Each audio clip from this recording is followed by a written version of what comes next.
ஓம் ஸ்ரீ சாய்ராம். ஜூலை 5, 2024 சுவாமி வழங்கும் இன்றைய அருளமுதம்.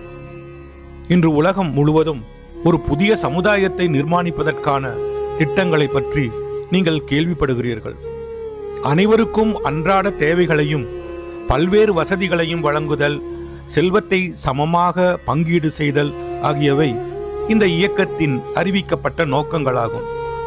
இது விரும்பத்தக்கதாக இருக்கலாம், ஆனால் இது நடைமுறைக்கு சாத்தியமா?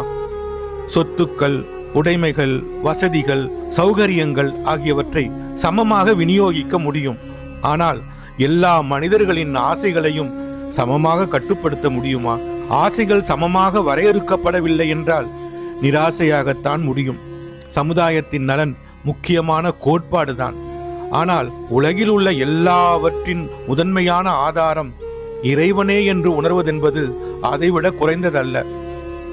இந்திய முனிவர்களின் கூற்றுப்படி ஒருவர் உட்கொள்ளும் உணவின் மூலாதாரம் அனைத்து உயிரினங்களையும் போஷிக்கும் சக்தி மற்றும் படைப்பில் உள்ள அனைத்து பொருட்களின் ஆதாரம் இறைவனே.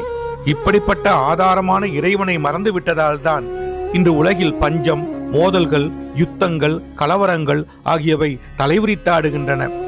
தெய்வீக அருளுரை ஜூலை 13, 1984. அனைத்து சக்தியின் மூலாதாரம் இறைவனே.